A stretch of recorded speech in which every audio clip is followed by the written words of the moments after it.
નમસ્કાર. આપ સ્ક્રીન પર જય વસાવડાને જોઈ રહ્યા છો એટલે બીજા કોઈ ઇન્ટ્રોડક્શન કે બીજા કશામાં ગયા વગર એ વિષય પર હું સીધા આવી જાઉં છું. જે વિષય પર મને એવું લાગે છે કે એટલા માટે વાત હોવી જોઈએ કે અ, 1-2 વર્ષ પહેલા અને જ્યારથી આખું આ ઘટનાક્રમ ચાલતો હતો ત્યારથી પ્રશ્નો પૂછાયા તો એ પ્રશ્નોને કોઈની સામે પડ્યા છે એ રીતે ચિતરવાની કોશિશ થઈ.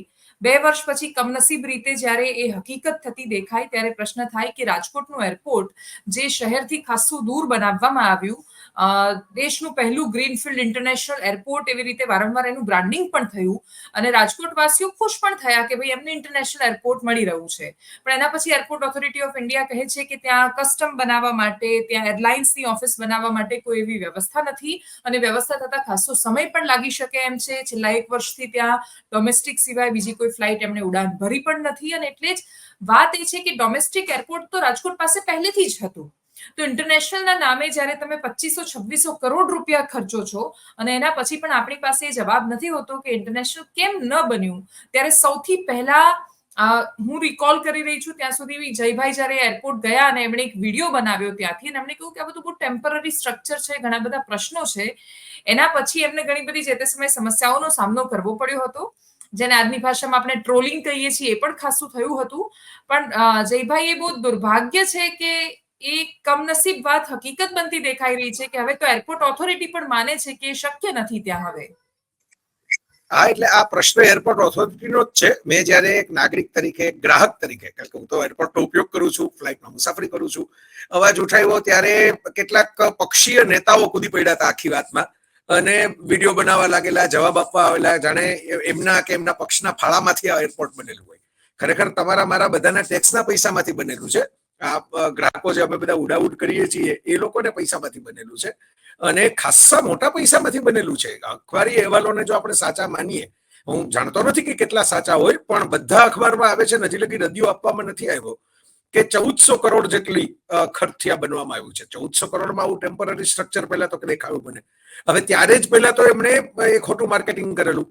ઇન્ડિયન એક્સપ્રેસના એક મુલાકાતમાં જે કોઈ, હું નામ તો ભૂલી ગયો, બોહરા કે એવું કોઈ નામ છે, દિગંત બોહરા આઈ ગેસ, એમણે ઇન્ડિયન એક્સપ્રેસને આપેલી મુલાકાતમાં મેં વિડીયો બનાવેલું પહેલી વખત એના પછી એવું કહ્યું કે આ થોડીક કાચું કપાયું છે કે આ ટેમ્પરરી ટર્મિનલ છે એ આપણે કોમ્યુનિકેટ નહોતું થયું. પણ બધે પ્રેસ રિલીઝથી માંડીને બધી જ જગ્યાએ તો ઇન્ટરનેશનલ એરપોર્ટનું ઉદઘાટન ને વોટર કેનોનથી ફ્લાઇટનું સ્વાગત ને એ બધું મૂકવામાં આવેલું. એટલે અમારા જેવા જે લોકો પહેલી વાર ગયા એના પછી તો એ દ્રશ્ય મનમાં રાખીને ગયા હોય, એક સપનું મનમાં રાખીને ગયા હોય કે ભાઈ આ પ્રકારનું એક ભવ્ય કામ હશે. અને મેં ત્યારે પણ મારા વિડીયોમાં પણ કહેલું કે ભાઈ આપણે ત્યાં એરપોર્ટ કે એવી બધી વસ્તુઓ જે છે ગુજરાતમાં, ખાસ કરીને નરેન્દ્રભાઈ આવ્યા પછી એનું એક બહુ મોટું ભવ્ય કે કોઈ પણ વસ્તુનું સ્ટ્રક્ચર ભવ્ય કરવું, ગ્રાન્ડ કરવું, આલિશાન કરવું એવું હોય છે. આમાં તો ઊંધું થયું. એટલે એ વસ્તુ મને ત્યારે ખટકેલી અને મેં જે વિડીયો બનાવેલો એમાં પહેલી એક મુદ્દો મૂકેલો કે ભાઈ પાણી નહોતું આવતું ટોયલેટમાં. ખરેખર ત્યારે પાણીની લાઈન જ નહોતી, ઇવન પાર્કિંગ પણ નહોતું. ત્યારે મારી પાસે ફોટા છે, પીવાનું પાણી પણ એક જ વખત નહોતું આવતું એ પણ છે. અને પાણી નહોતું આવતું એ મને એક ભાઈ ત્યાં બિચારા સફાઈ કરતા હતા, કારણ કે આ એરપોર્ટ ઉપર કામ કરનારા કર્મચારીઓ તો બધા સારા માણસો છે, એ કઈ ખરાબ માણસો છે અથવા તો એ કઈ નાગરિક વિરોધી છે કે ગ્રાહક વિરોધી છે એવું તો છે નહીં. એ તો એમની ડ્યુટી કરે છે. એમને જે પેમેન્ટ આપવામાં આવે છે કે એરલાઇનના કર્મચારી હોય કે એરપોર્ટના કર્મચારી હોય, તો એમણે કહ્યું કોઈક મોટો માણસ અવાજ ઉઠાવે તો થાય. અને મેં આજુબાજુ જોયું, મારી પહેલા જ્યોતિન્દ્ર મામા, અમારા નાગરિક બેંકના અને સહકારી ક્ષેત્રના મોટા આગેવાન, સંઘના બહુ સમર્પિત કાર્યકર, એમણે પણ ફેસબુક ઉપર લખેલું કે ભાઈ અહીં બેસવાની સરખી વ્યવસ્થા નથી, સીટ નથી નવા ટર્મિનલમાં. હું ગયો એને 1 દિવસ કે 2 દિવસ પહેલા જ. તો કોઈ પણ જાગૃત નાગરિક હોય એ તો આટલી વાત કહેવાનું ને. પૈસા ખર્ચીને બધા જતા હોય છે. ઇન્ટરનેશનલ એરપોર્ટના નામે ટેક્સ પણ ઇન્ટરનેશનલ થઈ જતો હોય છે, ટિકિટ ઉપર ભાવ ચડતો હોય છે. બીજી કેટલી એવી સમસ્યાઓ હતી દેવાંશીબેન કે જે મેં પછી પાછળના 1-2 વિડીયોમાં પણ મૂકેલી. અને મારા ઇન્ટરવ્યુ કોઈ એ વખતે કર્યા ત્યારે પણ મેં કહેલું કે મને તો કોઈ એંગલથી એવું લાગતું નથી કે ઇન્ટરનેશનલ એરપોર્ટ હોય. ત્યારે જે કાઉન્ટર વિડીયો નેતાઓ કરતા હતા એ લોકો એવું કહેતા હતા કે તમે તો બહુ ઉતાવળ કરો છો અને તમે તો જુઓ હજી તો કેવું ભવ્ય તો ભવ્ય તૈયાર થઈ રહ્યું છે ને આ તો તમે એમ કે રસોઈ રંધાઈ પહેલા ઠેકડા મારવા માંડ્યા છો, વાસણ ખખડાવવા લાગ્યા છો. હવે એ તો કોઈ દેખાતા જ નથી, એને કોઈ પૂછતું નથી કે તમે આ બધું ભવ્યથી ભવ્ય થઈ રહ્યું છે. કોના આધારે કહેતા હતા? હવે એ મને તો યાદ છે કે એમાંથી એક ભાઈએ વિડીયો બનાવેલો તો એ પોતે જ સેન્સર વાળા દરવાજા હાથેથી ખોલીને અંદર જતા હતા એ વિડીયોની અંદર. એટલે ત્યારે પણ સેન્સર વાળો દરવાજો સરખો કામ નતો કરતો એમના જ વિડીયોમાં, જે એ બતાવવાની કોશિશ કરતા હતા કે જો કેટલું બધું સરસ કામ થઈ રહ્યું છે. હમણાં કેનોપી પણ તૂટી પડેલી, આગળ બહાર બાંધેલી, સદનસીબે ત્યારે કોઈ હતું નહીં. તો આ મેં ત્યારે જોઈને મને એવું લાગેલું, આપણે ભગવાનની કૃપાથી, મા બાપના આશીર્વાદથી દુનિયા ફરતા થયા એટલે ખબર પડી કે ભાઈ આ ઇન્ટરનેશનલ લેવલનું કામ હોય અને આ લોકલ લેવલનું કામ હોય. તો આ બસ અડ્ડા જેવું કામ જોઈને મને લાગેલું જ કે આ તો કંઈક ગડબડ લાગે છે. અને ત્યારે તો મેં કીધું ટેમ્પરરી ટર્મિનલ છે એવું કે હજી લખેલું નથી, ક્યાંય લખવું જોઈએ ખરેખર ટેમ્પરરી ડોમેસ્ટિક ટર્મિનલ. ઇન્ટરનેશનલ જ પાટિયા ઝૂલવા આવી રહ્યા છે. હવે હું તમને બીજા કેટલાક મુદ્દાઓ કહું, જે રાજકોટમાં રહેતા હોય એને સમજાય એવા છે, અથવા તો ત્યાં જે મુસાફરી કરતા હોય એને સમજાય. રાજકોટ અમદાવાદનો એક બહુ ધમધમતો હાઈવે છે, જે પણ 6 ટ્રેક માંડ મંથર ગતિએ, હજી એ સાવ પૂરો તો નથી જ થયો, અને જ્યાં કરવાનું હોય ત્યાં તો એમાં પણ નથી થયું. દાખલા તરીકે ચોટીલામાં હેવી ટ્રાફિક હોય તો ત્યાં ફ્લાયઓવર હોવો જોઈએ, તો એ તો થયો જ નથી. તો એવી રીતના એ હાઈવેનું કામ હજી ચાલુ છે થોડું ઘણું, અને એ હાઈવે એની અંદર વળવાનું છે રાજકોટ એરપોર્ટમાં જવા માટે. ચાલુ હાઈવે જ, કોઈ સેપરેટ પેસેજ નથી. તમારે જે રાજકોટ અમદાવાદના હાઈવે ઉપર હોય એમાંથી ટર્ન લઈને અંદર જતું રહેવાનું અને એમાંથી ટર્ન લઈને બહાર આવવાનું, એટલે સેપરેટ પેસેજ નથી. હવે એ જગ્યાએ જવામાં કુવાડવા નામનું ગામ આવે છે, ત્યાં ઓવરબ્રિજ બનવાનું કામ ઘણા વર્ષોથી ચાલુ છે, હજી એ ચાલુ જ છે ને. એને જેમ આમાં કહેવામાં આવ્યું કે નિષ્ણાતો એમ કીધું છે કે વર્ષોના વર્ષો નીકળી જશે ઇન્ટરનેશનલ લેવલની સુવિધાઓ ઊભી કરવાના. તો આ નિષ્ણાતો કઈ અત્યારે જ જાગ્યા? આ એરપોર્ટમાં જયારે મંજૂરી થઈ પ્રોજેક્ટની, ત્યારે ફિઝિબિલિટી રિપોર્ટ નતો કરાવવામાં આવ્યો, ત્યારે કોઈને દેખાયું નહીં. અમારા જેવાને જો દેખાઈ ગયું કે તો ઇન્ટરનેશનલ સુવિધાઓ થાય એવું કોઈ એંગલથી લાગતું નથી, તો એ જે કહેવાતા નિષ્ણાતો છે એને કેમ ન દેખાયું કે આ તો રસ્તાઓની એની તો પછી વાતો કરું કે અહીં સુવિધાઓ એટલી થાય એમ નથી. આવડી મોટું જમીન સંપાદન કરવામાં આવ્યું ત્યારે એમ કહેવામાં આવ્યું જૂના ડોમેસ્ટિક એરપોર્ટનો રનવે ટૂંકો પડતો હતો, તો એને રિનોવેટ કરવાનું હોય ને, ત્યાં ખાસી મોટી જમીન છે, ત્યાં રિનોવેશન કરી શકાય થોડો સમય બંધ રાખીને, ટેમ્પરરી બહાર લઈ જઈને, બરાબર. પણ એ રિનોવેશન તો થયું નહીં. એ શું કામ તાત્કાલિક ખાલી કરવું પડ્યું એનો કોઈ ગળે ઉતરે એવો ઓથેન્ટિક ઓફિશિયલ ખુલાસો તો આવ્યો જ નથી. જે કઈ છે એ સ્પેક્યુલેશન છે. કોઈ એમ કહે છે કે બિલ્ડરોને જમીન છે, કોઈને કે મૂળ જે જમીન જેમની હતી એમણે પાછી માંગી લીધી, કોઈએ કીધું કલેક્ટરે ના પાડી, કોઈએ કીધું કલેક્ટરે પાછી આપી દીધી. આ બધા તો સ્પેક્યુલેટિવ, એટલે અનુમાનની રમતો છે. આપણી પાસે સત્તાવાર તો કઈ કશું છે નહીં કે જૂનું ડોમેસ્ટિક એરપોર્ટ આટલી ઉતાવળે ભાગાભાગીમાં ખાલી કેમ કરવામાં આવ્યું. એને ચાલુ રાખી જ શકાયું હોત. કમસે કમ તમે એમ કરી શક્યા હોત કે અમુક ફ્લાઇટ અહીંથી, અમુક ફ્લાઇટ અહીંથી, એમ બે ભાગ પાડી શક્યા હોત.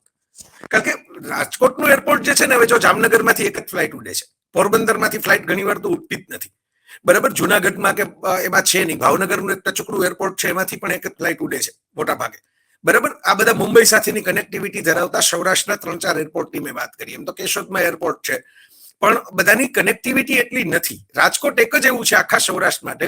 એટલે આપણે એવું માની લઈએ છીએ કે એરપોર્ટમાં તો બધા લક્ઝરિયસ અંબાણી પરિવારના લગ્નમાં જતા હોય એ જ લોકો જતા હોય. એવું નથી હોતું.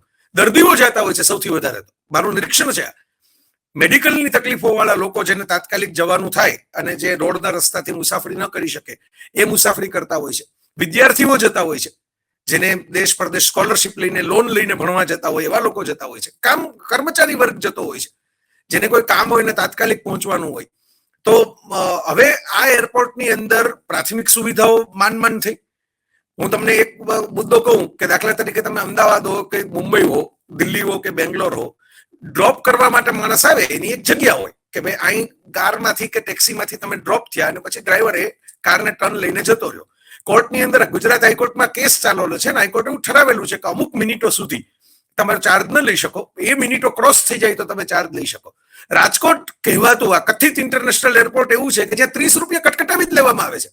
તમે અંદર જાવી ભેગા જ, તમારે ડ્રોપ જેવી કોઈ વાત જ નહીં. 30 રૂપિયા આપો ને ચાંદલો કરીને અંદર જાઓ. આ તો કોઈ મુદ્દો જ નથી ઉઠાવતું, કારણ કે કોઈ જતું નથી મારી જેમ. હું તો 30 રૂપિયાનો ચાંદલો કરું જ છું એરપોર્ટને, બરાબર. કારણ કે એ હોય તો બિચારા ચિઠ્ઠી ચાકરો હોય, એ શું નક્કી કરે એ શું કરવાનું. આપણે 1-2 વખત પૂછ્યું એમને, તેમણે કીધું ઉપરથી આવ્યું છે, હવે તો આ કરે છે. એ 30 રૂપિયા લઈને પણ આખો રોડ તો ખોલવામાં જ નથી આવતો. મોટા ભાગે અડધો જ રોડ ખોલવામાં આવે, એટલે લાઈનો થતી જાય ગાડીની. શું કામ? કારણ કે પેલા 30 રૂપિયાનું ઉઘરાણું કરવાનું છે અને એ 30 રૂપિયા ડ્રોપ કરવાના છે. તમે તરત જ ડ્રોપ કરીને નીકળી જાઓ એવી કોઈ સુવિધા આપવામાં જ નથી આવી. તમારે 30 રૂપિયા આપી જ દેવાના. તમે ભલે ને 10 સેકન્ડમાં નીકળી ગયા, દરવાજો ખોલીને મારા જેવો માણસ સામાન વગર ઉતરી ગયો તો પણ 30 રૂપિયા તો આપી જ દેવાના પહેલા જ એડવાન્સમાં. એટલે આ ગડબડ વાળી વાત છે કે આવું ઘણું બધું છે. મેં તમને કુવાડવાની વાત કરી કે કુવાડવાનો બ્રિજ જ તૈયાર નથી થયો, તો તમે ત્યાં ટ્રાફિક જામ થાય, જે થતો જ હોય છે, તો શું કરો?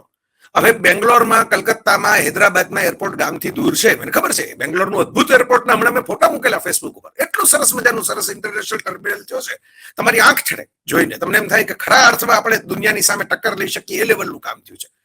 તો એ બધી જગ્યાએ એરપોર્ટ ગામથી દૂર છે એ વાત સાચી, પણ એના માટે ડેડિકેટેડ રોડ છે. અમુક જગ્યાએ તો મેટ્રો પણ તૈયાર થઈ છે એ એરપોર્ટ સુધી પહોંચવામાં. બીજે તમે સ્કેલ અને સાઇઝ જુઓ એ સિટીની. તમે બેંગ્લોરની ઇકોનોમિક સાઇઝ જુઓ, બેંગ્લોરની વસ્તીની રીતે અને એ રીતે સાઇઝ જુઓ, એ બધા પ્રોપર મેટ્રોસ છે. હૈદરાબાદ છે, બેંગ્લોર છે, કલકત્તા છે. પણ મુંબઈ કે દિલ્હીની અંદર પણ એરપોર્ટ કઈ એવું કઈ ગામથી દૂર નથી કે જેમાં ગામ જ દેખાય નહીં તમને, માત્ર વગડો વનવગડો હોય. આ તો સુરેન્દ્રનગર જિલ્લાનું એરપોર્ટ છે અડધું તો, રાજકોટની સાથે. જે બીજા જિલ્લાની હદ શરૂ થઈ જાય, ચોટીલા 8 કિલોમીટર 9 કિલોમીટર દૂર રહી જાય, બરાબર. એવી રીતે એરપોર્ટ જે છે એ ત્યારે પહેલી વખત જયારે જમીન કરી ત્યારે કંઈક માધાપર ચોકડી એટલે જામનગર રોડ બાજુ હતું, પછી અચાનક ફરીને આ બાજુ આવી ગયું. તો આ આટલી બધી દૂર જ્યારે કોઈ તમારી પાસે ડેડિકેટેડ રોડ નથી સેપરેટ એરપોર્ટ જવાનો, કોઈ બીજી સુવિધા નથી, કોઈ મેટ્રો નથી, કોઈ એવી બીઆરટીએસ ટાઈપની બસ નથી. એમ કહેવામાં આવે છે કે 100 રૂપિયા વાળી બસ તો છે, પણ દર કલાકે 100 રૂપિયા વાળી બસ છે એ મુજબ જ એ બસમાં ભરાઈ જાય અથવા તો ઉપડી જાય. બીજું બસ ટર્મિનલે જવું પડે, બસ થોડી ઘરેથી તમને લઈ જાય. તો રાજકોટમાં જે લોકો જ્યાં જ્યાં રહેતા હોય ત્યાં તો બસ ટર્મિનલ છે નહીં. એટલા બધા ઇસ્યુઝ છે. આ ઓછા ઇસ્યુઝ નથી. એક બાજુથી આપણે વિદેશી ઊંડિયામણ બચાવવાની વાત કરીએ અને પેટ્રોલ બચાવવાની વાત કરીએ ક્લાઇમેટ ચેન્જના મુદ્દે. આ તો સામે ચાલીને તમારે રોજ પેટ્રોલ બાળવાનું, 30 કિલોમીટર, 30 કિલોમીટર એક અપ એન્ડ ડાઉન જર્ની ગણો તો. તમારી કાર પણ મૂકવા આવે તો ખાલી પાછી આવવાની છે, તો એ ફ્યુઅલ તો બળવાનું જ છે. ટેક્સી વાળાઓને તો બખા થઈ ગયા. ત્યાં આજુબાજુ પેલા જેને અનઓથોરાઇઝ કહેવાય એવી કેબિનો પણ ખુલી ગઈ છે રોડ ઉપર, ચાની ને એવી બધી. વચ્ચે એકવાર કાઢી નાખવામાં આવી, 1 મહિનામાં પાછી આવી ગઈ બધી. એટલે પછી આપણે અગ્નિકાંડ ને એવી ઘટનાઓ બને ત્યારે આપણે ફરિયાદો કરીએ, પણ આપણી નજર સામે જયારે કોઈ વસ્તુ થતી હોય ત્યારે, એટલે મેં ત્યારે પણ કહેલું કે ભાઈ હું જે કહું છું એમાં મારા કઈ પોલિટિકલ એજન્ડા હોતા જ નથી. મને રસ જ નથી, મારી પાસે ટાઈમે નથી, રસ નથી. અને મારા જેવા માણસ તો હું તો સ્પષ્ટ જ છું કે મારે તો જલસા કરવા જ જીવનની અંદર. મારે રાજકારણી બનીને મારે હાથ જોડીને દંભ નથી કરવો કોઈની સામે. પણ નાગરિક તરીકે તો આપણે પૂછવું જોઈએ ને, આ બધા સવાલો પૂછવાના છે કે આ કેવી રીતે થઈ ગયું. અને 1400 કરોડ એ નાની રકમ નથી. હું આજે દેવંશીબેન આખી દુનિયામાં ફરું છું મારા કાર્યક્રમને કારણે, મારા કામને કારણે, અને જે થોડી ઘણી કમાણી થતી હોય એ વાપરીને બીજી રીતે પણ બધે અલગ અલગ દ્રશ્યો જોવા, નજારા જોવા, અલગ અલગ સારી કળાઓ જોવા બધે જતો હોઉં છું. છતાં હું ફ્લેટમાં રહું છું. મારા પાસે પુસ્તકો રાખવાની જગ્યા નથી, કારણ કે મારી પાસે એવી વધારાની આવક નથી કે હું કઈ 5 કરોડનો કોઈ સરસ મજાનું 200 વારનો પ્લોટ રાજકોટમાં લઈને મકાન બનાવી શકું કે જ્યાં મારી લાઇબ્રેરી હોય વ્યવસ્થિત. આ મુદ્દો મહત્વનો એટલા માટે મને લાગે છે કે આ રાજકોટની અંદર દર ત્રીજો ચોથો માણસ જમીન મકાન જ કરતો હોય છે. લાખો કરોડોના ભાવ જાણે પેટ્રોલ નીકળતું હોય રાજકોટની જમીનમાંથી એવા ભાવ થઈ ગયા છે કે જાણે આ તો સાઉદી અરેબિયાની જેમ અંદર કાળું સોનું નીકળવાનું હોય. અને બધા જ તમે જોયું હશે કે હમણાં જે ભ્રષ્ટ અધિકારીઓની ધરપકડો થઈ કે જેની સામે કામ લેવામાં આવ્યા, એ લોકો પણ છે જે બધા પાસે કરોડોની મિલકતો છે, પોતાના નામે નહીં તો બેનામી મિલકતો છે. અને આ તો છીનને ચડ્યા એ ગઠિયા એવું છે. જે છીંડે નથી ચડ્યા એ બધા શું, એ તો જિલ્લે જિલ્લે હશે. પણ રાજકોટમાં મેં સતત જોયું છે કે લુખ્ખાગીરી છે, લોકો પેશકદમી કરી લેતા હોય છે ખાલી જમીનો ઉપર, એના પછી પૈસા પડાવતા હોય છે. ક્યાંક પોલીસ ધીમી પડે છે, ક્યાંક પોલીસની પણ પોતાની એમ ફરિયાદ છે કે મારી પાસે પૂરતો સ્ટાફ નથી એટલે અમે કેમ પહોંચી વળીએ, બરાબર. એવું મેં એક વખત રજૂઆત કરી હતી તો મને આ જવાબ આપવામાં આવેલો કે ભાઈ પૂરતો સ્ટાફ એવો હોવો જોઈએ ને કે પોલીસ તંત્ર પેલું મેન્ટેન કરે એના માટે, બરાબર. એટલે બધી વસ્તુઓ ભેગી થઈ ગઈ છે. સારા માણસો હોય તો પૂરતા નથી, બરાબર. નઠારા માણસો હોય તો કરપ્ટ છે બધા એ લોકો તો. એટલે આ હું એટલા માટે તમને કહું છું કે આ બધી વસ્તુ અહીં કનેક્ટ થાય છે કે સૌરાષ્ટ્ર આખા માટે એક એરપોર્ટ છે. આજના જમાનામાં જેમ ફ્રીઝ લક્ઝરી નથી કે હવે પંખો લક્ઝરી નથી, ફેન લક્ઝરી નથી, એમ એરપોર્ટ લક્ઝરી નથી, નેસેસિટી છે. તમારી ટ્રાવેલિંગ ટાઈમ કાપવા માટે, ઇન્ટરનેશનલ કનેક્ટિવિટી માટે. હવે જે વચ્ચે એક વાર દાવો કરવામાં આવ્યો હતો કે રાજકોટથી લંડનની ફ્લાઇટ ને રાજકોટથી આ ફ્લાઇટ, એ બધી કનેક્ટિંગ ફ્લાઇટો છે. એ કોઈ ડાયરેક્ટ ફ્લાઇટ ઉપડતી નથી. રાજકોટમાં શું વડોદરામાંથી નથી ઉપડતી, સુરતમાંથી નથી ઉપડતી. સુરતમાંથી એક બે જાય છે અલગ અલગ દેશોમાં, થોડો ઘણો ફેરફાર સુરત પૂરતો થયો છે. પણ સુરતની જે કેપેસિટી છે, સુરતનું જે લેવલ છે, એ મુજબનું એરપોર્ટ તો સુરતને આપવામાં નથી આવ્યું. કદાચ એવું પોલિટિક્સ હશે કે મુંબઈનું એરપોર્ટ છે એ નબળું પડી જાય, કારણ કે મુંબઈના એરપોર્ટને ખાસી આવક સુરતના લોકો કરાવે છે. તો આ પ્રશ્ન મહત્વનો છે, અગત્યનો છે. લોકો ઉઠાવતા નથી અથવા તો લોકો બોલતા નથી, સહન કરે છે. આપણી પ્રજા સહનશીલ છે, પહેલેથી જ સહનશીલ છે. ગાંધીજીએ આ જ મુદ્દો લીધી દીધો હતો, કઈ મેં જ કીધો છે એવું નથી. બરાબર. કૃષ્ણના જમાનામાં ભગવાન શ્રી કૃષ્ણએ ગોવર્ધન પર્વત ઉચકતી વખતે એમ કહેલું તમે ઇન્દ્રની આવી ચોખવી છે, એ સહન શું કામ કરો છો? તમે ક્રાંતિ કરો, તમે સામે અવાજ ઉઠાવો. આ તો કૃષ્ણના જમાનાથી ચાલ્યું આવે છે. લોકો સહનશીલ છે, ચૂપચાપ સહન કરીને જાય છે. આમાં પણ હા, મારો એક ભાઈ પ્રશ્ન એ છે કે કલેક્ટરને જ્યારે કેનોપી તૂટી અને પ્રશ્ન પૂછ્યો તો એમણે એવો જવાબ આપ્યો કે ભાઈ આ તો ટેમ્પરરી સ્ટ્રક્ચર છે ને તૂટી ગયું. નસીબ હતા એ માણસોના કે એ હતા નહીં એ વખતે હાજર. અને કદાચ જો એવું કંઈ થયું હોત તો કોઈ હસતા હસતા જવાબ ના આપી શકતું. પણ જ્યારે પ્રશ્ન કર્યો તો મોટા ભાગે પ્રતિક્રિયા એવી આવે કે તમે રાજકોટને કે સૌરાષ્ટ્રને કે ગુજરાતને બદનામ શું કામ કરી રહ્યા છો? તો જય વસાવડા રાજકોટને બદનામ કરે છે કે પ્રશ્ન કરે છે જેથી સારું થાય રાજકોટનું? બહુ બેસિક વાત છે કે તમે કોઈ ડોક્ટર છે, અલગ અલગ પ્રકારના ટેસ્ટ કોઈ દર્દીના કરવાનું કે અને એની અલગ અલગ પ્રકારે તપાસ કરીને દર્દી એમ કે સાહેબ મને બહુ હેરાન કરી મૂક્યો છે, સાહેબ મને અહીં સુવડાવી દીધો, સાહેબે અહીં સ્ટેટોસ્કોપ મૂક્યું ને સાહેબે આ નળી ગળામાં ભરાવી ને સાહેબે અહીં થર્મોમીટર મૂકી દીધું ને. બરાબર. તો એ શું કામ કરવામાં આવે છે? કારણ કે દર્દીની તબિયત સુધરે અને ખરેખર સાચી હકીકત શું છે ખબર પડે. એમાં કોઈ એક્સરે મશીન ચલાવવા વાળાને કોઈ કુદરતી સૌંદર્ય જોવા નથી મળવાનું, અથવા તો કઈ બ્લડ રિપોર્ટ ચેક કરવા વાળાને કઈ સરસ મજાની કઈ ગંગા સ્નાન નહીં કરવાનું. પણ ખબર પડે તમને કે તકલીફ ક્યાં છે તો એનું નિવારણ આવે. અને બરાબર છે કે ભાઈ ભારત જેવો દેશ છે, અમુક કામ ધીમે ધીમે થતા હોય, બહુ વધારે વસ્તી છે, બધા માણસો આપણે ધાર્યું હોય એ પ્રકારનું કામ ન કરતા હોય, થોડાક ધાર્યા કરતા વધારે પૈસા ખર્ચાઈ જતા હોય. હું આ બધી પ્રેક્ટિકલ વસ્તુઓ સમજીને કહું છું કે કોરા આદર્શવાદની વાતો નથી કરતો. હું એમ કહું છું કે બધું થયા પછી તમારી પાસે કંઈક આવવું તો જોઈએ ને સામે. આ તો કરપ્શન તો મહારાષ્ટ્રની સરકારમાં અબ્દુલ રહેમાન અંતુલે કેટલા વર્ષો પહેલા રાજીનામું આપી દેવું પડ્યું હતું ભ્રષ્ટાચારના આરોપને કારણે છે. તો ત્યાંય નહીં થતું એવું તો છે નહીં. બરાબર. પણ ત્યાં મુંબઈ એરપોર્ટ જે બન્યું, ગામની વચ્ચોવચ્ચ બન્યું. બરાબર. અત્યારે મુંબઈમાં એ પણ ચર્ચા ચાલે છે કે પનવેલમાં એક નવું એરપોર્ટ હવે તૈયાર થઈ રહ્યું છે ત્યાં પણ. બરાબર. તો બન્યું તો ફંક્શનિંગ બન્યું ને. એમાં અંદર જઈને ફરિયાદ કરવી પડે એવું તો નથી બન્યું. એમાં પૂરતી સુવિધાઓ છે, ઇમિગ્રેશન છે, ઇન્ટરનેશનલ ફ્લાઇટો ઉડે છે, અંદર સરસ મજાનું નયનરમ્ય કહી શકાય એવું બાંધકામ છે, મજબૂત સ્ટ્રક્ચર છે. આટલા તોફાનો વરસાદ મુંબઈ આવે છે એમાં કઈ કાકડી હલતી નથી મુંબઈ ઇન્ટરનેશનલ એરપોર્ટની. બરાબર. આ પિકઅપ ડ્રોપ ને એવી કોઈ વધારે જામ થતો, મુંબઈમાં અમે જામ હોય જ છે, છતાં એરપોર્ટને કારણે નથી થતો. એટલા ડેડિકેટેડ રોડ આપી દેવામાં આવ્યા છે ઇન્ટરનેશનલ એરપોર્ટના ટર્મિનલ 2 ને. તો એ પણ બન્યું જ છે ને આપણી નજર સામે. તો હું એમ કહું છું કે બધી જ વસ્તુઓ, ચાલો પૈસા થોડાક વધારે ખર્ચાઈ જાય, નાની મોટી, આપણે આવું બોલાય નહીં, પણ હવે આપણે જાણીએ છીએ કે ભારતની અંદર નાની મોટી વસ્તુઓમાં ચલાવી લેવું પડતું હોય છે, સમાધાન કરી લેવું પડતું હોય છે, કોમ્પ્રોમાઇઝિંગ કરવું પડતું હોય છે, નાના મોટા વજન મૂકવા પડતા હોય છે. આ બધું કરતા છેલ્લે તો ડિલિવરી થાય કે નહીં? હું એમ કહું છું આટલા પૈસા ખર્ચા પછી, સમય બગાડ્યા પછી છેલ્લે તો તમને ડિલિવરી થાય ને, કે જો આ ફિનિશ્ડ પ્રોડક્ટ. અહીં તો કસુવાવડ થઈ ગઈ એવું કેટલાક લોકો ઓનલાઈન જ લખી રહ્યા છે બધા કે ભાઈ આ તો બિસ્કેટ જ થઈ ગઈ, કસુવાવડ થઈ ગઈ. શરૂ થતા પહેલા એક જણાએ કોમેન્ટ કરી કે તો લગ્ન પહેલા ડિવોર્સ થઈ ગયા.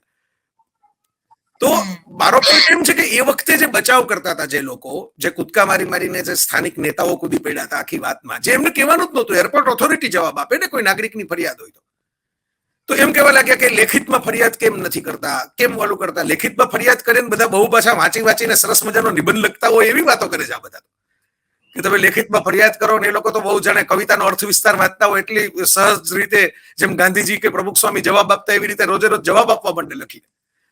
એટલે એવું તો કઈ થતું નથી હોતું. આ બધા આ તો રમત ચાલે છે કે કેમ તમારે કોઈ નાગરિક છે એના હિતમાં અવાજ ઉઠતો હોય. હમણાં જ જો નવા બનેલા રોડ ઉપર ખાડા પડવા માંડ્યા છે વરસાદ આવે એટલે, લાગ્યા છે, તમારી નજર સામે છે. બરોબર. તો એ જે કોન્ટ્રાક્ટ આપવામાં આવે છે એનું શું થાય છે, એને કેમ સજા નથી થતી? મેં મારા એક લેખમાં લખેલું કે આવા પ્રકારના કોન્ટ્રાક્ટ જ્યાં જ્યાં અપાતા હોય, આ તગડી મલાઈ વાળા જે કામ, તો એ અધિકારીના અને કોન્ટ્રાક્ટરના નામ અને નંબર મૂકો ત્યાં બોર્ડ મારીને, લોકોને ખબર પડે કે હુ ઇઝ એકાઉન્ટેબલ. તો ઇન્ટરનેશનલ એરપોર્ટ જેવો પ્રોજેક્ટ કોઈ રોડમેપ વગર જ સીધો નાખી દેવામાં આવ્યો ગામથી દૂર, જેમાં આટલી હાલાકીઓ છે, આટલી તકલીફો છે, આટલા પૈસા વધારે. ક્યારેક સસ્તી ટિકિટ લેવા જાવ તો 3,000 3,500 ની ટિકિટ મળે તમને મુંબઈની કે એની, અને એ 3,000 ની ટિકિટ સામે 2,000 ની તો ટેક્સી થાય છે એરપોર્ટના ભાવ જેટલી રાજકોટની અંદર. તો પછી આનો અર્થ એવો થયો કે લોકો તો અમદાવાદ જતા રહે, કંઈક મોટી ફ્લાઇટ પકડવાની હોય તો એનું જ થયું, પાછું અમદાવાદ જવાનો ભાવ તમારે ગણવાનો. એટલે આપણે પછી વાતો કરીએ છીએ કે આપણે વિદેશી ઊંડિયામણ ખરીદવું પડે છે, ડોલર સામે રૂપિયો બહુ નબળો છે, યુરો સામે પાઉન્ડ સામે નબળો છે, કારણ કે આપણે અનનેસેસરી પેટ્રોલ વેડફ્યા કરીએ, અનનેસેસરી આવી રીતે કંઈક અમદાવાદ જતા રહ્યો, 30 કિલોમીટર દૂર જતા રહ્યો, 40 કિલોમીટર દૂર જતા રહ્યો કહેવા લાગીએ તો વાત થવાનું છે. છેલ્લે નોર્વે કેવું છે, કેમ કે નોર્ડિક કન્ટ્રીઝ માટે બધાને બહુ જ આકર્ષણ હોય છે, અને જયભાઈ અત્યારે નોર્વેમાં છે, તો નોર્વે, ફિનલેન્ડ, આ બધા દેશો તો જોવાની બધાને બહુ ઈચ્છા હોય છે. કેવું છે ત્યાં? બહુ મજા પડે છે. એકચ્યુઅલી પ્રિય મોરારી બાપુની કથા છે. હું તો બાપુનો બહુ અનન્ય ચાહક છું. હું તો કહું જ છું કે એ તો મારા મા બાપના સ્થાને છે, અને હું બાપુની કથા વિદેશમાં હોય ત્યારે જ નહીં, સ્વદેશમાં હોય ત્યારે પણ ઘણી વખત એટેન્ડ કરવા માટે જતો હોઉં છું. મને મજા આવે છે. એમની સરસ સરસ પ્રેક્ટિકલ વાતો હોય છે, નવી વાતો હોય છે, આજના જમાનાને શોભે અને ગમે એવી વાતો હોય છે. એ હું તો એમનો અનન્ય ભાવક છું. એટલે નોર્વેની એમની કથા હતી, તો મેં નક્કી કર્યું કે થોડા દિવસ એ બાને આ નોર્ડિક, તમે જેમ કહ્યું એમ, આપણે જોયું જ નથી, એ દુનિયાનો એક પ્રકારનો છેડો છે આર્કટિક સમુદ્ર પાસેનો. તો આ ટ્રોમ્સો જે ગામ છે બહુ રળિયામણું છે. અહીં સૂરજ ડૂબતો જ નથી, કારણ કે અત્યારે જે સિઝન છે એની અંદર 24 કલાક અજવાળું અને વાતાવરણ હોય છે. ક્યારેક ક્યારેક વરસાદ પડે, વાદળછાયું વાતાવરણ હોય તો સૂરજ ઝાંખો દેખાય, પણ સૂરજ ડૂબતો નથી. મને એમ કહેવામાં આવ્યું કે એની લાઇટ્સ બહુ સરસ છે, નોર્ધન લાઇટ્સ, જે બહુ મશહૂર છે વિશ્વમાં. પણ હવે એ તો જયારે વિન્ટરમાં આવો, તમે શિયાળામાં આવો અને અંધારા જયારે, ત્યારે પાછો ઉગતો જ નથી. અત્યારે ડૂબતો નથી, ત્યારે ઉગતો નથી, ત્યારે રાતોની રાતો જ હોય છે. તો એની વચ્ચે આ પ્રજા પણ બહુ સરસ છે. અહીંની એજ્યુકેશન સિસ્ટમ બહુ સરસ મજાની છે. થોડોક સમય હતો એમાં મેં થોડું ઘણું ફરતા ફરતા જોયું, માણ્યું, પછી પૂછપરછ કરી એટલે ખબર પડી 3 રિસેસ બાળકોને આપવામાં આવે છે. ટીચર્સ અને ચાઇલ્ડ વચ્ચે રમતિયાળ કનેક્શન બને એનું ધ્યાન રાખવામાં આવે છે. પ્રાઇમરી એજ્યુકેશન ફ્રી છે. નોર્વેમાં 14 તો નોબેલ લોરિયટ છે. આટલા નાનકડા ખોબા જેવા દેશમાં નોબેલ પીસ પ્રાઇઝ અહીંથી આપવામાં આવે છે, અને પીસ પ્રાઇઝ કાયમ માટે નોર્વેમાં જ અપાય છે, ઓસ્લોમાં. બાકીના બધા નોબેલ પ્રાઇઝ છે એ સ્ટોકહોમમાં અપાય છે. એટલે શાંતિવાળી અને સુખમાં અને શિક્ષણના ગ્રેડમાં 4થા નંબરે છે આખી દુનિયામાં એજ્યુકેશનની બાબતમાં. 1લા નંબરે એનો પાડોશી ફિનલેન્ડ છે. એટલે આ સ્કેન્ડિનેવિયન દેશો પાસેથી એજ્યુકેશનમાં આપણે ઘણું શીખવા જેવું છે, કે હાયર એજ્યુકેશનના લેવલે માણસો કેમ પહોંચે, કોઈ સ્ટ્રેસ વગર, કોઈ માથાકૂટ વગર. અને હું બાપુને પણ કહેતો હતો, બાપુએ કથામાં એનો ઉલ્લેખ પણ કર્યો કે ભાઈ આ સુખી માણસો એટલે છે કે એનો એક સાયક્રિયાટિસ્ટ બનાવેલો રિપોર્ટ છે, પુસ્તક લખેલું છે, સ્કેન્ડિનેવિયન દેશો સુખી કેમ છે એનું. એમાં પહેલું કારણ એમ લખ્યું છે કે એ લોકો બીજાની પંચાયત નથી કરતા. અને તમને દેવાંશીબેન પર્સનલી રાજીપો થાય એવી એક વાત એ કરું કે આપણે બંને જેને વારંવાર હસી કાઢતા હોઈએ છીએ, ટ્રોલ એ શબ્દ નોર્વેમાંથી આવેલો છે. પરિકથાઓનો ઉદ્ભવ લોકો એમ કહે છે કે નોર્સ માઇથોલોજીમાંથી થયો. આ પેલા થોર અને ઓડિન ને બધા જે છે ને, જે એસગાર્ડ ને બધું માર્વેલમાં આપણે જોઈએ છીએ. તો અહીં જમીનની નીચે અંધારામાં રહેનારા બેડોળ પ્રકારનો આકાર ધરાવતા, અજવાળું સહન ન કરી શકતા અને માણસોને હેરાન કરવા માટે ધરતીની સપાટી ઉપર આવતા જે જનાવરો, ક્રીચર્સ હતા, એને ટ્રોલ કહેવામાં આવે છે. અહીં ટ્રોલ્સ મ્યુઝિયમ છે. હું જ્યાં બેઠો છું, બાપુની કથા છે એની બાજુમાં, તો એ ટ્રોલ્સ મ્યુઝિયમ છે. અને એ ખરેખર અહીં બિચારા જે નથી એ કાલ્પનિક ટ્રોલનું મ્યુઝિયમ બનાવ્યું છે. આપણે ત્યાં તો એ મ્યુઝિયમ આખા નગર ભરાઈ જાય એટલા બધા ઉભરાય છે, બરાબર. પણ એ ટ્રોલ શબ્દ જે છે, જેને હું તો ટ્રોલે નથી કહેતો, ટ્રોલ તો માનવાચક શબ્દ છે, હજી એ થોડો ઘણો, બરાબર, હું તો ટ્રોલિયન જ કહું છું. એટલે એ શબ્દનો ઉદ્ભવ છે એ નોર્વેમાં થયો છે. અને એ બધા ચૂપ છે. આ તમે વિચાર કરો, આ ટ્રોલિયાઓ બધા, જે તમે વિચાર કરો, આ એરપોર્ટ જેવી કોઈ સામાન્ય માણસના હિત માટે આપણે અવાજ ઉઠાવીએ, સડકના ખાડા છે, લાઇટ વારંવાર વરસાદ પડે ત્યારે જતી રહે તો એની ચર્ચા છે. આવી કેટલી સામાન્ય માણસોને પડતી હાલાકીનો, ઢોર રખડતા હોય, પેશકદમી થતી હોય, કરપ્શન થતું હોય, આ મન ફાવે એમ કોઈ પણ પ્રકારના ફાયર કે એના વગરના સ્ટ્રક્ચર ઉભા થઈ જતા હોય, આ બધા મુદ્દા ઉપર કોઈ માણસ અવાજ ઉઠાવે ત્યારે એને સપોર્ટ કરવાની વાત તો જવા દો, એને આવી રીતે ટ્રોલ કરવામાં આવે, એના પગ ખેંચવામાં આવે, એને દેશદ્રોહી ચિતરી દેવામાં આવે કે તો વિદેશમાં બધું સારું દેખાય છે. અને વિદેશમાં સારું દેખાય છે એનાથી ટપી જાય એવો આપણો દેશ બનાવવો છે, એટલે તો માથાકૂટ ચાલે છે. હું જે ગોંડલ સ્ટેટમાં મોટો છું એના મહારાજા ભગવતસિંહજી આ તો મહેનત કરી હતી કે ભાઈ યુરોપમાં ભણ્યા, યુરોપમાં રહ્યા, અને પછી ગોંડલ એબાઉ ઓલ, એમણે આખું પુસ્તક લખેલું છે એ જમાનામાં, કે મારા ગામનું હું કેવી રીતે યુરોપિયન સ્ટાન્ડર્ડનું કરી દઉં. એમાં એવું શું કરું કે યુરોપ છે એ મારા ગામની અંદર આવે, મારા નગરવાસીઓને યુરોપ જેવી સુવિધાઓ મળે. અને એમણે કરીને બતાવેલી એ જમાનામાં. જો એક ગામનો એક રાજા કરી શકે તો અત્યારની મેયર પાસે તો વધારે સુવિધાઓ હોય છે, કમિશનર પાસે વધારે સુવિધાઓ હોય છે, કેમ નથી કરી શકતા? તમે એમ કહો કે તો નાના ગામના રજવાડું હતું, નાના ગામના રજવાડે કરી તો બતાવ્યું, તમે નાના ગામમાં કરીને બતાવો ને. તમે તમારા એક જિલ્લામાં તાલુકામાં કરીને બતાવો એ લેવલનું કામ, જે ગોંડલ સ્ટેટમાં ભગવતસિંહજીએ કરીને બતાવ્યું હતું. તો આ બહુ અગત્યના પ્રશ્નો અને મુદ્દાઓ છે કે જે આપણે ઉઠાવીએ ત્યારે લોકો બોલતા, અને એ જ બધા ટ્રોલ વાળા. મને બરાબર યાદ છે કોવિડ વખતે મેં લોકોને ઇન્જેક્શનો કે કોઈ પણ પ્રકારના ઓક્સિજનો કે સુવિધા માટે મારી સામાજિક ફરજ સમજીને થાય એટલું કરેલું, દોડીને મધરાતના ઉઠીને વેન્ટિલેટરો માટે કોઈ ફેક્ટરી ખોલાવીને મિત્રની, અને એમ કીધું છે કે આમને એક મશીન આપો, ગરીબ માણસ મરી જશે. આ જે ટ્રોલિયાઓ છે જે સવાર બપોર સાંજ હાકલા પડકારા કરતા હોય છે ને એવું માને છે કે સરકાર તો અમારે કારણે જ બને છે ને સરકાર તો અમારે લીધે જ ચાલે છે. હું તો એમ માનું જ છું કે એને જ કારણે ઉપલા લેવલે માણસોને સાચી ખબર નથી પડતી.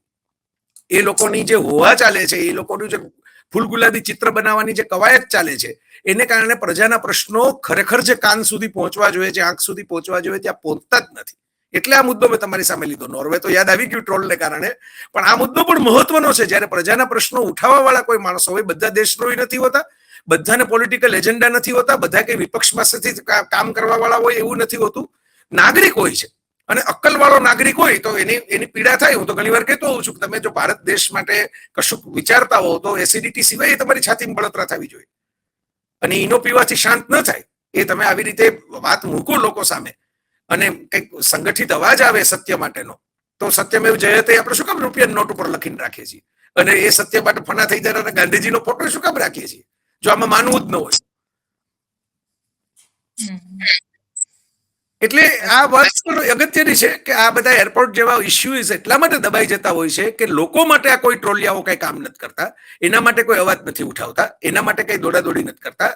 ખાલી મફતનું જે ડિજિટલ ડિવાઇસ એમના હાથમાં આવી ગયું છે, મફતનું નેટ હાથમાં આવી ગયું છે, એના આધારે બીજા લોકો જે સારું કામ કરે છે એ કેમ ડિસ્ટર્બ થાય, એ કેમ ખતમ થાય, એના માટે જૂઠા પ્રચાર કરવાના, ખોટી વાર્તાઓ બનાવવાની, સતત એક ગેંગ બનાવીને એમની ઉપર કન્ટિન્યુઅસ એટેક કરીને સાયકોલોજીકલ હેરેસમેન્ટ કરવાનું, બુલિંગ કરવાનું, આ જ બધા કામ કરતા હોય છે. તો તમારા મારા જેવા મજબૂત જ્ઞાન તંતુઓ રાખીને પોતાનું કામ કરીને જાય છે. પણ કેટલાય માણસોને મેં એવા જોયા છે કે જે સોશિયલ નેટવર્ક ઉપર લખતા બંધ થઈ ગયા હોય, જે ડિપ્રેશનમાં જતા રહ્યા હોય, જેમની ફેમિલી લાઈફ ડિસ્ટર્બ થઈ ગઈ હોય. તો આ એટલા માટે હું ઇસ્યુ ઉઠાવું છું કે તમે જયારે આવા કોઈ પણ પ્રજાના હિતના પ્રશ્ન ઉઠાવતા હો ત્યારે આજે આ ટ્રોલ સેના જે છે આખી, એ તમારી પાછળ પડી જતી હોય છે કે તમે પ્રજા વિશેની વાત જ ન કરો, તમે બસ વાહવાહી કરો, તમે બસ ફૂલ ગુલાબી ચિત્ર જ દોરા કરો. તો એવું તો ભારતના ઋષિઓએ જે વારસો જોયો છે, ભારતના ભગવાનોએ જે વારસો આપ્યો છે, આ નથી. અહીં તો રાજ દરબારની વચ્ચે ઉભા રહીને ચાણક્ય શિખા ખોલી નાખી હતી ધનધનની. તો આપણે ચાણક્યને કયા મોટે વાતો કરીએ છીએ જો આપણે રાજ દરબારની વચ્ચે ઉભીને સાચી વાત ન કરી શકીએ?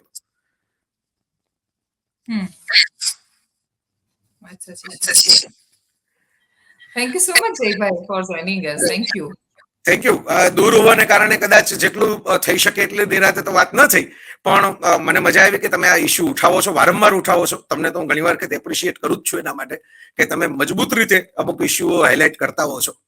અને આ વસ્તુઓ પણ આ એરપોર્ટ, હવે તો મને એ સમજાતું નથી કે ભાઈ હજી એવું ફરીને કહું છું આખી વાતના કન્ક્લુઝનમાં કે ડોમેસ્ટિક એરપોર્ટમાંથી આટલી ઝડપથી ટેમ્પરરી ટર્મિનલ જ્યાં કોઈ દિવસ ઇન્ટરનેશનલ ફ્લાઇટ ઉડવાની નથી, એની કોઈ સુવિધા જ પહેલેથી તૈયાર કરવામાં નથી આવી, એનું ઇન્ફ્રાસ્ટ્રક્ચર જ નથી અંદર, ત્યાં કસ્ટમ કે ઇમિગ્રેશન ઓફિસ મૂકવાનું, તો આટલી ઉતાવળ શું હતી? એનો જવાબ કોકે તો શોધવો પડશે. આની અંદર મને તો કોઈ કાનકો પણ દેખાય છે. એવું અમે લોકો શોધી રહ્યા છે ને એની અંદર જે બધું ટેમ્પરરી જે સામે આવ્યું એ બહુ જ ફિશી છે ખાસું બધું. એટલે જેમ કે દિલીપ બિલ્ડકોનને કેમ ટેન્ડર મળ્યું, શું કામ મધ્યપ્રદેશથી પોલિટિકલ ઇન્ફ્લુઅન્સ આવ્યું, અહીંયા ગાંધીનગરથી એક બે આઈપીએસ અધિકારી માત્ર એ વ્યવસ્થામાં હતા કે એ કોન્ટ્રાક્ટરને તકલીફ ન પડવી જોઈએ, ઇલેક્શન્સ પહેલા કરી દેવું છે એમ કરીને એટલી બધી ઉતાવળ પણ કરવામાં આવી, એનો પોલિટિકલ ગેઇન કેવી રીતે થઈ શકે એના પર વધારે ફોકસ રહ્યું. અને એ સિવાય ઘણું બધું છે કે જે શોધાઈ રહ્યું છે. પ્રશ્ન એ છે કે શોધાઈ જશે તો એ રાજકોટવાસીઓને જે તકલીફ થઈ એનું રિવર્સ નથી થઈ શકવાનું. ખાલી ઉદ્દેશ્ય એટલો છે આપણે આ ચર્ચા કરીએ એનો કે બોલતા થાય. 1400 કરોડ જે ગયા જે આ બધું બનાવવામાં, આ બધું થશે ને કદાચ એનો ઉકેલ આવશે તો એ 1400 કરોડ તો ગયા, એમાંથી તો કોઈક લોકોએ પોતાના છોકરાઓને પરમનન્ટ નોર્વે મોકલી દીધા હશે. અમારા જેવા તો પૈસા ખર્ચીને ફરી પાછા જશે. એક્ઝેક્ટલી, વાત સાચી છે. અને પછી આપણે એવું કહીએ છીએ કે આપણા છોકરાઓ બહાર કેમ જાય છે? કરોડપતિઓ જતા રહે છે, છોકરાઓ તો શું? Exactly. Thank you so much Jaybhai four joining us. Thank you. અરે મને પણ મજા પડી કે તમે આ અવાજને વાચા આપવાનું કામ કરો છો. Thank you. જી થેન્ક યુ. એના કન્ક્લુઝનમાં આખરી વાત જ એ છે કે એના બહુ બધા તથ્યો છે, જે અમે કહ્યું કે દિલીપ બિલ્ડકોનને કેવી રીતે ટેન્ડર મળ્યું, કેટલા લોકો હતા જેમણે પાર્ટિસિપેટ કર્યું. હું દિલીપ બિલ્ડકોનની વેબસાઇટ પણ જોઈ રહી હતી, તો ત્યાં પણ આ જ બધી માહિતી. એટલે એ તો પોતાની સિદ્ધિઓમાં ગણાવે છે રાજકોટનું હિરાસર એરપોર્ટ. હવે આ સિદ્ધિ કેવી રીતે, એ તો એ લોકો જવાબ આપી શકે એમ છે. પણ આપણે દરેક વસ્તુમાં પોલિટિક્સને ઘુસાડવાનું બંધ કરીશું તો જ કદાચ આ બધામાં બહાર આવીશું. કોન્ટ્રાક્ટ આપતી વખતે પણ તમે પોલિટિકલ કનેક્શન જુઓ છો, એમાં કામ ખરાબ થાય તો તમે એ નથી જોતા કે તમારે એરપોર્ટ ઓથોરિટીને પૂછવાનું છે, ભેગા થઈને પૂછવાનું છે. એની જગ્યાએ તમને એવું લાગે છે કે કોઈ તમને બદનામ કરી રહ્યું છે. કોઈ બદનામ નથી કરતું. જે પણ ચર્ચાઓ થાય છે એ વધારે સારું થઈ શકે એના માટે છે. અપેક્ષા રાખીએ કે જે દિવસે અને આલોચના, ટીકા કે બધા કરતા પણ વધારે સારું થઈ શકે એ માટે પ્રતિભાવો આવે છે, એ રીતે જોવામાં આવશે તો કદાચ અડધું સોલ્યુશન આવી જશે. નમસ્કાર.